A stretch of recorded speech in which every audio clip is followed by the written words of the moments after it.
My first guest is a local artist who was recently commissioned to create a work of art for this year's Winterfest. It's fantastic. She did not disappoint. We welcome Tania. Hello. Hi, Val. Thank you so much. Well, we're delighted that you brought, how did you manage to bring stuff that fits perfectly on our set decor? I think that was a complete coincidence. I just picked some of my recent pieces and I did not know that we would be going with a springy decor that would kind of pick up on the art. So that was just luck. It's gorgeous. We'll Thank talk you. about this art in a second. This isn't what you were showing for Winterfest, was it? No, I was showing a sculpture for Winterfest.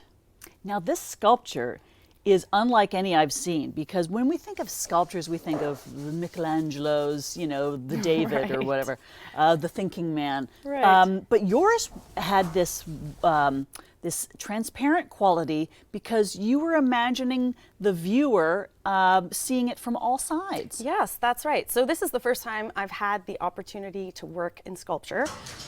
It was an amazing experience. I feel like going from 2D work to 3D work was super interesting to experience, but I still had to incorporate an element of like my painting coming into a 3D form. So the sculpture is actually made of 2 separate paintings that you can view from either side. And what I tried to do is break down the painting process into different layers so that I was playing with storytelling. So when you view the piece from the front, you're looking at the finished product of what the painting had become. But when you walk around and view it from the back side, you're seeing the original painting. Wow. So well, I don't know very much about painting, but I do know that it is a layered process, isn't it? Yes. What we see as the finished product was the result of many, many levels of paint application that don't make sense when you break it down individually, but when you put it together, that's what gives it depth and dimension, right? Absolutely. And so as a creative process, I'm playing with the idea of narrative. And if you were going to stand at the backside of the painting, or rather the sculpture, you're looking through the different layers and experiencing a story backwards. Kind of the idea that you can only live your life forwards, but understand it looking back. And so as you move around the sculpture, different parts of the painting are revealed, different parts of the story is hidden.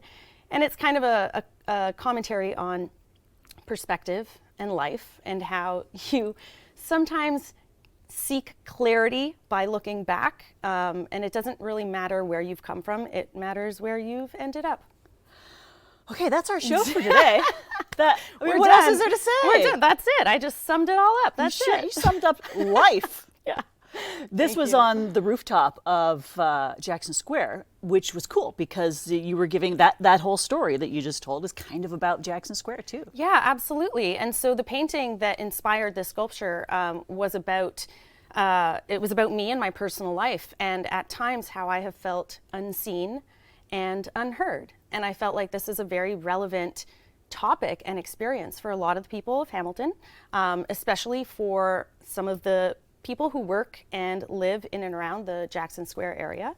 So I'm playing with the idea that sometimes feeling unseen and unheard is very painful, but it doesn't mean that these people or you in your own life in that time didn't matter. Oh, honestly. Yeah.